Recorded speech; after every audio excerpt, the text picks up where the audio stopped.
Hello everyone, welcome to study IQ. Study IQ के इस video में मैं छत्तीसगढ़ पीएससी के लिए कुछ स्टैटिक जीके छत्तीसगढ़ के प्रश्नों का अभ्यास कराऊंगा। तो चलिए शुरू करते हैं वीडियो। यह वीडियो शुद्ध हिंदी भाषा में होगा, लेकिन मैं साथ साथ थोड़ा अगर कहीं टेक्निकल वर्ड हैं तो उन्हें थोड़ा बहुत इंग्लिश में भी बताता चलूँगा। सबसे पहला सवाल है, श्री मज्जा जल देवस्य कीर्तियम ये छत्तीसगढ़ में कहाँ मिलता है? श्री मज्जा जल देवस्य कीर्तियम, ये मंदिर आप फोटो भी देख सकते हैं यहाँ पे। ये मंदिर है शिव मंदिर, पाली में स्थित है। और ये अगर पूछें कहाँ पे है तो ये कोरबा में है। कोरबा डिस्ट्रिक्ट है कोरबा। और बनवंशीय राजा विक्रमादित्य के द्वारा ये बनवाया गया था। पाली का शिव मंदिर बोलते हैं इसे। इसका जो रेनोवेशन था वो करवाया था जाजल्य देव राजा ने करवाया था इसका रेनोवेशन। और इस मंदिर की दीवारों पर आपको श्री मज्जा जल देवस्य कीर्तियम अंकित किया गया है। यहाँ पे दीवारों पर काम कला का भी चित्रण मिलता है। अगला सवाल है, सामत सरना इत्यादि ये सब क्या हैं? ये इनका मतलब क्या है? सामत सरना इत्यादि क्या ये विवाह के प्रतीक देवी देवता हैं, या विष्णु मंदिर के अवशेष हैं जो बलरामपुर जिले में स्थित हैं, या पुरातात्विक स्थल हैं, या ब्रह्मा की बिन दाढ़ी मूछ की प्रतिमा का नाम है, या इनमें से कोई नहीं? तो आप जानते हैं छत्तीसगढ़ का जो सीजीपीएससी का एग्जाम होता है उसमें 5 ऑप्शन होते हैं। तो यहाँ पे भी 5 ऑप्शन दिए गए हैं आपको। तो ये समरथ सरना ये नामक स्थल ये पुरातात्विक स्थल हैं जो बलरामपुर जिले में स्थित हैं, लेकिन ये विष्णु मंदिर के अवशेष नहीं हैं, ये शिव मंदिर के अवशेष हैं। तो ये आंसर नहीं होगा। हालांकि ये बलरामपुर जिले में स्थित हैं। यहाँ पर महिषासुर मर्दिनी की मूर्ति भी प्राप्त हुई है, एवं इसी के पास में ब्रह्मा की बिन दाढ़ी मूछ की प्रतिमा भी मिली है, लेकिन सामत और सरना इसका नाम नहीं है। तो ये पुरातात्विक स्थल हैं जो भगवान शिव मंदिर के इमारत हैं। सो आंसर होगा इसका सी। छत्तीसगढ़ के बारे में इनमें से सही चीज़ क्या है? छत्तीसगढ़ की जनसंख्या यहाँ पे आप देख सकते हैं 2,55,45,198। ये बात हो रही है 2011 जनगणना के हिसाब से। वैसे तो रोज चेंज होती रहती है पॉपुलेशन, लेकिन ये 2011 वाली एग्जाम में आती है। छत्तीसगढ़ की जो जनसंख्या वृद्धि दर है वो 22.61% है। छत्तीसगढ़ का ध्येय वाक्य सत्य एवं पारदर्शिता है। और छत्तीसगढ़ का जो राजकीय वृक्ष है वो फिकस बेंगोलेंसिस है। इसके अंदर पहला तो ठीक है, ये बिल्कुल ठीक है। 2011 की जनगणना जो हुई थी उसके हिसाब से ये जनसंख्या है छत्तीसगढ़ की, और जनसंख्या वृद्धि दर भी इतनी है। छत्तीसगढ़ का ध्येय वाक्य सत्य एवं पारदर्शिता है, ये भी ठीक है। लेकिन राजकीय वृक्ष फिकस बेंगोलेंसिस नहीं है। फिकस बेंगोलेंसिस जो है ये मध्य प्रदेश का राजकीय वृक्ष है। छत्तीसगढ़ का पूछ लें तो साल का पेड़ है, साल या सोरिया जिसे बोलते हैं। इसका साइंटिफिक नाम है सोरिया रोबस्टा। और फिकस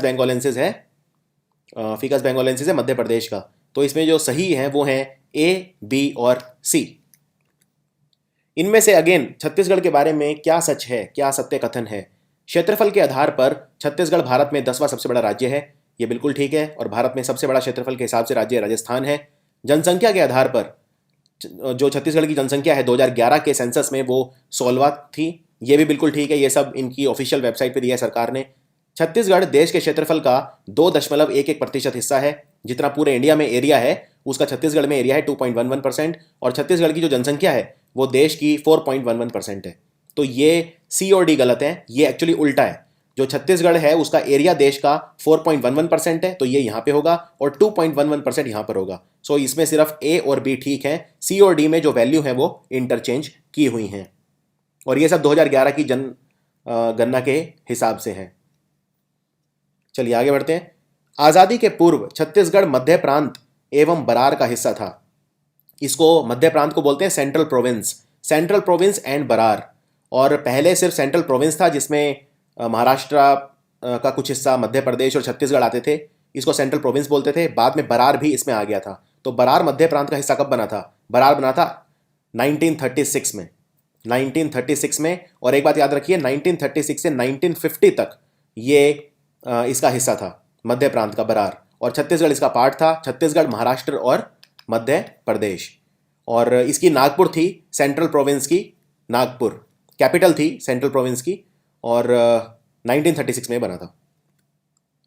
अगला सवाल इसी से मिलता जुलता है। 1861 में मध्य प्रांत में छत्तीसगढ़ के कौन कौन से जिले शामिल थे? तो जैसा मैंने आपको बताया, महाराष्ट्र, मध्य प्रदेश और छत्तीसगढ़ ये सेंट्रल प्रोविंस थे। छत्तीसगढ़ के सिर्फ 3 जिले इसमें शामिल थे, और ये बहुत ही ज़्यादा इंपॉर्टेंट क्वेश्चन है। ये 3 जिले थे बिलासपुर, रायपुर और संबलपुर। बिलासपुर, रायपुर और संबलपुर ये हिस्सा थे सेंट्रल प्रोविंस का। महानदी अफवाह तंत्र और इंद्रावती अफवाह तंत्र के मध्य जल विभाजक का कार्य कौन करता है? कहने का मतलब यह है, जो महानदी बहती है, आप जानते हैं छत्तीसगढ़ से ही निकलती है महानदी, और फिर वो जाती है उड़ीसा, और फिर वो बंगाल की खाड़ी में मिल जाती है महानदी डेल्टा बना के। अब आपको यह बताना है कि महानदी का जो अफवाह तंत्र है और इंद्रावती का जो अफवाह तंत्र है, उनके बीच जल विभाजक का काम कौन करता है? इनके बीच करता है केशकाल की घाटी, केशकाल की घाटी। और एक और चीज़ याद रखनी है, महानदी को जो महानदी अफवाह तंत्र है उसको सोन एक नदी है, सोन नदी, तो सोन नदी का जो अफवाह तंत्र है इससे अलग करती हैं देवगढ़ की पहाड़ियाँ, जल विभाजक का काम करती हैं देवगढ़ की पहाड़ियाँ। और महानदी और इंद्रावती के बीच करती हैं केशकाल की घाटी, जो सेपरेट करती है दोनों को। और महानदी और नर्मदा, इसको मैकाल का जो पर्वत है वो डिवाइड करता है। तो आंसर उसी हिसाब से मार्क करिए। महानदी, और मैं रिपीट कर देता हूँ फटाफट, महानदी और नर्मदा को आपस में बीच में बांटता है मैकाल का पर्वत, और ये जल विभाजक का काम करता है। महानदी और महानदी अफवाह तंत्र और सोन, सोन तो आपको जानते हैं, सोन गंगा में मिल जाती है जाके, सोन अफवाह तंत्र इसको अलग करती हैं देवगढ़ की पहाड़ियाँ, जल विभाजक का काम करती हैं। और इसका आंसर है केशकाल घाटी, जो महानदी और इंद्रावती को अलग करती हैं। महानदी के बारे में इनमें से क्या सच है?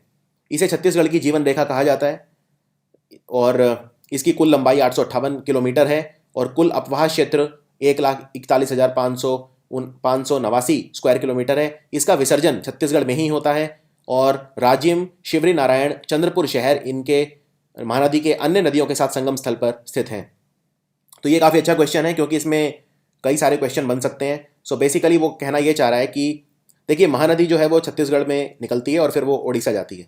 अब जब वो उड़ीसा जाती है उसके बाद वो बंगाल की खाड़ी में मिल जाती है, यानी इसका विसर्जन छत्तीसगढ़ में नहीं होता। तो सी तो बिल्कुल गलत है। तो ये पूछा है सत्य कौन सा है?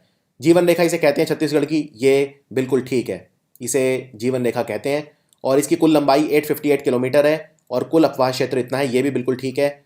और ये सारे जो शहर हैं ये महानदी के साथ जब दूसरी नदियाँ मिलती हैं तो उनके संगम जहाँ पे होता है, जहाँ वो मिलती हैं, वहाँ पर मौजूद हैं। जैसे फॉर एग्जांपल अगर मैं राजिम की बात करूँ, तो महानदी के साथ एक नदी मिलती है जिसको बोलते हैं सोंढूर, सोंढूर, और एक नदी है पैरी। तो सोंढूर, पैरी और महानदी ये जहाँ मिलते हैं वहाँ पे है राजिम। अब बात करते हैं शिवरी नारायण की।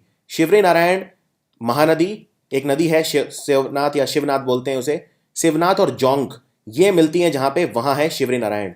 और चंद्रपुर की बात करें तो मांड नदी, महानदी और लात ये तीनों मिलती हैं, वहाँ पे है चंद्रपुर। तो ये भी ठीक है।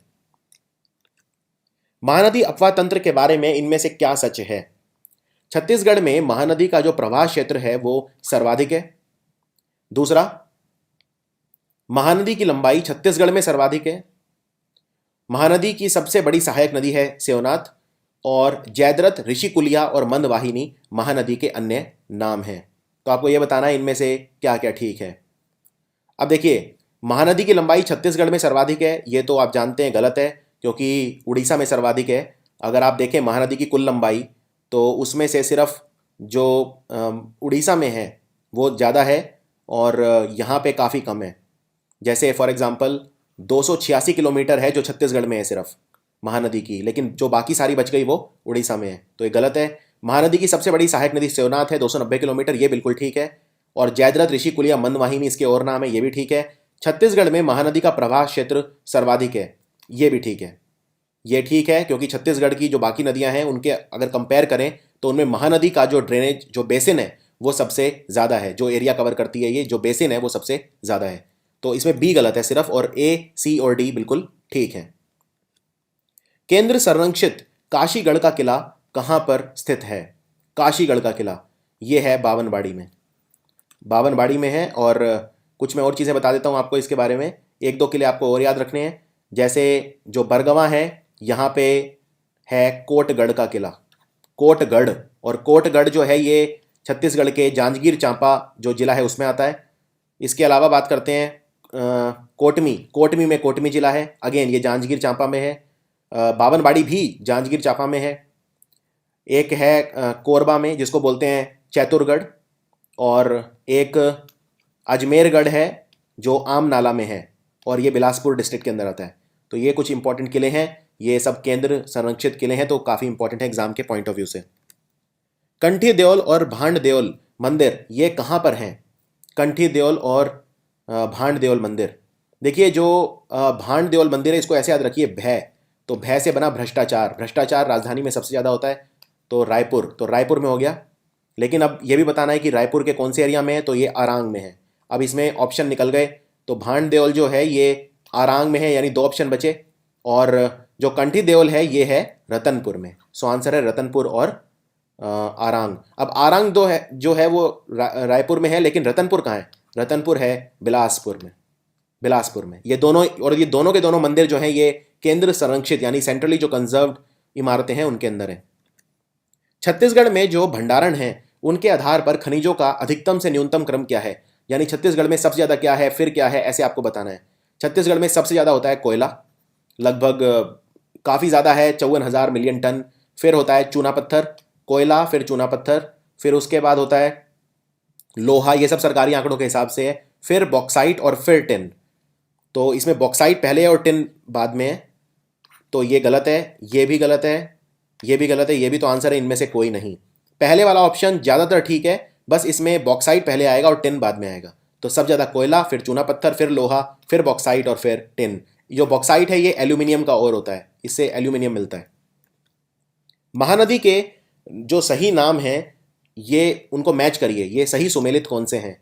जैसे महानदी का प्राचीन नाम कनक नंदिनी है, या सतयुग में इसको कहा जाता था चित्रोत्पला, द्वापर युग में नीलोत्पला, महाभारत में महानदी और वर्तमान में महानंदा। तो बहुत सारे नाम है महानदी के। तो देखिए इसमें जो प्राचीन काल है उसमें इसको बोलते थे कनक नंदिनी, तो ये बिल्कुल ठीक है। बाकी सारे गलत हैं, मैं आपको बता देता हूँ अगर आप याद रखना चाहते हैं। सतयुग में इसको बोलते थे नीलोत्पला, तो सतयुग में बोलते थे नीलोत्पला। द्वापर युग में बोलते थे इसे चित्रोत्पला, तो और महाभारत में बोलते थे महानंदा, महाभारत में महानंदा बोलते थे, और वर्तमान में महानदी बोलते हैं। मंडवा महल और भोरम देव का जो मंदिर है उनका निर्माण कौन से राजाओं ने करवाया था? मंडवा महल और भोरम देव का मंदिर बहुत ही ज़्यादा प्रतिष्ठित हैं, पर्यटन काफ़ी होता है यहाँ पे। जो भोरम देव का मंदिर है वो फड़िनाग वंशी राजा ने बनवाया था, गोपाल देव ने, और ये बनवाया था 1089 ईस्वी में, यानी कि 1089 में बनवाया था, यानी 11वीं शताब्दी में बनवाया गया था। और इसके गर्भगृह में शिवलिंग भी स्थापित है। तो भोरम देव की बात हो रही है यहाँ पे, तो गोपाल देव राजा ने बनवाया था। तो या तो आंसर होगा ए या द, ए या डी। उसके बाद जो भोरम देव है, एक बात और याद रखिए, इसे छत्तीसगढ़ का खजुराहो बोलते हैं, छत्तीसगढ़ का खजुराहो बोलते हैं भोरम देव को। और जो मंडवा महल है ये है चोरा गांव में, चोरा गांव, और इसे राजा रामचंद्र देव ने बनवाया था। सो आंसर हो गया फर्स्ट, और ये बनवाया था 1349 में, चोरा गांव में। ये इन्होंने बनवाया था, इनकी जो कलचुरी रानी थी अंबिका देवी, उनसे विवाह के उपरांत इन्होंने बनवाया था। मंडवा महल के बारे में इनमें से क्या सत्य है, क्या सत्य कथन है? यह फड़िनाग वंशी शासक द्वारा निर्मित है। इसका निर्माण रामचंद्र देव ने करवाया था 1349 ईस्वी में, 14वीं शताब्दी में। पश्चिमोत्तर मुखी विष्णु मंदिर है जहाँ प्रतिभा गर्भ में रखी है। मंडवा महल में 16 खंबे हैं जो विवाह का प्रतीक हैं, और रामचंद्र देव की पत्नी का नाम वास्ता देवी था। इनमें से आपको बताना है कि क्या क्या ठीक है। यह फड़िनाग वंशी राजा थे, ये बिल्कुल ठीक है। रामचंद्र देव ने बनवाया था, ये सब बिल्कुल ठीक है। पश्चिमोत्तर मुखी विष्णु मंदिर है, अब ये गलत है, इसमें ये विष्णु मंदिर नहीं है, पश्चिमोत्तर मुखी ये शिव मंदिर है, शिव मंदिर है। 16 खंबे विवाह का प्रतीक है, ये भी ठीक है। लेकिन इनकी पत्नी का नाम वास्ता देवी नहीं था। वास्ता देवी इस वंश की ही नहीं थी। वास्ता देवी जो थी ये पांडु वंश की थी, इनके वंश की, फड़िनाग वंश की नहीं थी। तो इसमें जो सत्य हैं वो हैं ए, बी और डी। अगला सवाल, इनमें से आपको बताना है सत्य कथन कौन सा है। वेन सांग, जो इन्हें इंग्लिश में ऐसे लिखते हैं ह्युन सियांग, कुछ ऐसे लिखते हैं लोग, अलग अलग नामों से पुकारा जाता है, ह्युन सांग वैसे बोलते हैं इन्हें। तो ह्युन सांग जो भारत आए थे वो 639 ईसा पूर्व में छत्तीसगढ़ में आए थे। और इनकी यात्रा जो इन्होंने लिखी किताब में, इनकी यात्रा का जो वृतांत है उसका नाम है सी यू की। और तीसरा है सिरपुर के साथ ही मल्हार की यात्रा भी इन्होंने की। और इनका आगमन जो था छत्तीसगढ़ में वो नल वंश के काल में हुआ था, यानी जब छत्तीसगढ़ पे नल वंश का राज था तब हुआ था। इसमें से आपको बताना है कि सही कौन सा है। तो ये 639 ईसा पूर्व में आए थे, ये बिल्कुल ठीक है, छत्तीसगढ़ में आए थे। और इनकी किताब सी यू की है, ये भी ठीक है। इन्होंने सिरपुर और मल्हार की यात्रा की, ये भी ठीक है। लेकिन नल वंश के दौरान ये नहीं आए थे, ये आए थे पांडु वंश के दौरान। जब ये छत्तीसगढ़ में आए तो उस वक्त पांडु वंश चल रहा था, तो ये गलत है। अब इनमें से आपको ये बताना है कि जो महाशिवगुप्त बालार्जुन राजा हैं उनके बारे में सत्य क्या है। महाशिवगुप्त बालार्जुन, एक बात मैं आपको ये बता देता हूँ, पिछले क्वेश्चन में मैंने आपको जो बताया था पांडु वंश, पांडु वंश के ये बहुत ही प्रतापी राजा थे महाशिवगुप्त बालार्जुन। और इन्हीं के कारण इन्हें जो इनका काल है उसे स्वर्ण काल कहा जाता है। पांडु वंश का स्वर्ण काल कहा जाता है महाशिवगुप्त बालार्जुन को। और एक इम्पॉर्टेंट बात इसमें जो आगे है कि इनका शासनकाल था 595 से 655 ईसा पूर्व, 60 वर्षों तक। तो ये बिल्कुल ठीक है। ये शैव उपासक थे, देखिए यहाँ पे आ गया शैव। और इन्होंने जो लक्ष्मण मंदिर का जीर्णोद्धार कराया था, इन्होंने लक्ष्मण मंदिर का सिरपुर के, ये भी ठीक है क्योंकि जो लक्ष्मण मंदिर है वो शिवगुप्त राजा की माँ वाष्टा देवी ने अपने पति हर्षगुप्त की याद में बनवाया था। और ये भी पूछते हैं कौन सी ईंटों से बना है, तो ये लाल कलर की ईंटों से बना है। ये बनवाया था महाशिवगुप्त की जो मदर थी, माँ थी, उन्होंने, जिनका नाम वाष्टा देवी था और ये पांडु वंश की थी। और इन्होंने अपने पति हर्षगुप्त की याद में बनवाया था। अब एक चीज़ याद रखिए, इसमें गलत कौन कौन से हैं। तो महाशिवगुप्त बालार्जुन ये नल वंश के तो थे नहीं, तो पांडु वंश के थे। तो अगला सवाल जो है ये छत्तीसगढ़ का जो लोगो है उससे रिलेटेड है। छत्तीसगढ़ जो एम्बलम है राज्य का, ये है राजकीय चिन्ह जो आप देख सकते हैं यहाँ पे। और इसमें आपको सही उत्तर का चयन करना है, सही आपको सुमेलित करना है, मिलाना है। तो पहला है लहराती रेखाएं, ये क्या दिखाती हैं? क्या ये राज्य की समृद्धि एवं वन संपदा का प्रतीक है? 36 किले जो हैं ये देखिए हरे रंग में। इसमें आपको कलर भी पूछ सकते हैं मैचिंग के लिए। धान की बालियां, ये गोल्डन कलर में है। गोलाकार परिधि, ये जो शेप है ये गोल है। और विद्युत संकेत, यहाँ पे ये देखिए, ये बिजली दिखाते हुए ये साइन है, बिजली का जो ये ऐसे साइन होता है। तो ये आपको मैच करना है। लहराती रेखाएं हैं, ये दिखाती हैं छत्तीसगढ़ की जो नदियां हैं, यानी ये जल संसाधनों का प्रतीक है। तो नदियां दिखाती हैं ये दो, ये आप देख सकते हैं, एक ये यहाँ पे है, ये लहराती रेखाएं। और 36 किले जो हैं ये राज्य की समृद्धि एवं वन संपदा का प्रतीक हैं। वन संपदा इसलिए क्योंकि आप देखिए ये जो 36 किले हैं इनका रंग क्या है? इनका रंग है हरा। धान की बालियां, छत्तीसगढ़ जो है उसे वहाँ पे पैडी क्रॉप बहुत ज़्यादा है, चावल बहुत ज़्यादा है। तो ये एक कृषि प्रधान राज्य है, ये धान की बालियां उसे दिखाती हैं। गोलाकार जो परिधि है, गोलाकार परिधि ये दिखाती है कि जैसे कोई सर्कल होता है, मान लीजिए कोई गोल सर्कल है, तो आप उस पर कहीं से चलते हैं, शुरू होते हैं चलना, तो दोबारा लौट के वहाँ पे आ जाते हैं क्योंकि वो वृत्त है। इसी तरह से रुकना नहीं है, चलते ही जाना है लगातार। जैसे एक सर्कल होता है उसी तरह से लगातार चलते जाना है। तो ये विकास की अदम्य आकांक्षा को दर्शाती है गोलाकार परिधि। तो आंसर हो गया डी, डी सही मैच किया हुआ है। और विद्युत संकेत जो है ये ऊर्जा धनी राज्य है, तो ये भी ठीक है। तो इसमें डी ठीक है और ई भी ठीक है। और ए जो होगा वो 3 से मैच होगा, बी होगा वो 1 से, और जो सी होगा वो 2 से। डी एंड ई इसमें ठीक होंगे। तो इस तरह से नीचे ऑप्शन आपको दिए होंगे, जैसे ए और बी ठीक है, बी और सी और डी, ऐसे 5 ऑप्शन होंगे। तो वो आप अपने हिसाब से मैच कर सकते हैं। छत्तीसगढ़ में संभागीय प्रणाली कब खत्म की गई और इसका पुनः इसको कब शुरू किया गया? संभागीय प्रणाली मतलब होता है छत्तीसगढ़ को डिवीजन में बांटा हुआ था। तो छत्तीसगढ़ जब बना था 2000 में, तो इसमें 3 डिवीजन थे। और 2002 में छत्तीसगढ़ में संभागीय प्रणाली खत्म कर दी गई थी। अगर पूछें छत्तीसगढ़ में 3 डिवीजन कौन थे, तो एक तो था बस्तर, एक था बिलासपुर और एक था रायपुर। मैं रिपीट करता हूं, बस्तर, बिलासपुर, रायपुर, BBR ऐसे याद रख लीजिए, मैंने ऐसे याद रखा हुआ है। बस्तर, बिलासपुर, रायपुर, ये थे 3 डिवीजन छत्तीसगढ़ में। और 2002 में इसको खत्म कर दिया गया था, यानी 2002 में बंद कर दिया गया था कि अब हम और डिवीजन नहीं बनाएंगे। लेकिन फिर एडमिनिस्ट्रेटिव रिफॉर्म्स लाने के लिए, यानी काफ़ी एक नई प्रशासनिक इकाई को लागू किया गया, तो 2008 में वहाँ पे बनाया गया सरगुजा। तो दोबारा स्टार्ट कब किया गया? 2008 में। सो आंसर है ई। 2002 में खत्म किया गया, 2008 में फिर स्टार्ट किया गया। यानी अगर ये पूछें कि चौथा संभाग कौन सा था, चौथा डिवीजन कौन सा था, तो वो था संगुजा। और उसके बाद पूछे 5वां कौन सा था, तो 5वां दुर्ग। और दुर्ग कब बना? दुर्ग बनाने की घोषणा हुई 2013 में, लेकिन बना था 1 जनवरी 2014 को। तो अगर आपसे सवाल ये पूछें कि छत्तीसगढ़ में 2008 से लेके 2012 तक कितने संभाग थे, तो आंसर हो गया 4, क्योंकि संगुजा भी था। और 2008 तक कितने थे? आंसर है 3, क्योंकि 2002 से 2008 तक 3 थे और 3 ही बनाए थे पहले। तो दोबारा शुरू की थी 2008 में, जब ये डिसाइड हुआ था कि संगुजा को भी हम बनाएंगे। अगला सवाल है, जो कई तरह के विवाह होते हैं, आपको इनको सही सुमेलन करना है इनका, सही आपको सही तरीके से बताना है कौन सा विवाह कब होता है, किस तरह से होता है। तो ये जनरली आदिवासी समुदाय के विवाह हैं ये सारे। दूध लोटावा विवाह, पोटा विवाह, आरूतो विवाह, पाय सोतुर विवाह और सेवा विवाह। तो एक एक करके देखते हैं। सबसे पहला है कि सेवा विवाह देखते हैं, चलिए क्या होता है। देखिए सेवा विवाह होता है जिसमें जो लड़का है वो लड़की के घर जाके 5 साल तक रहता है और उसके लड़की का जो फादर है यानी जो उसका होने वाला ससुर है उसकी 5 साल सेवा करता है और उसका दिल जीतता है। और साथ ही साथ जो लड़की के फादर हैं उनकी जो आय है, इनकम है, उसमें भी वृद्धि करता है। तो इसका दूसरा नाम है लमसेना विवाह, इसको सेवा विवाह भी बोलते हैं। सो आंसर ई के साथ मैच होगा चौथा। पाय सोतुर विवाह होता है जब जोर जबरदस्ती विवाह करवा दिया जाता है, उसे बोलते हैं पाय सोतुर विवाह। अब देखते हैं पोटा विवाह क्या होता है।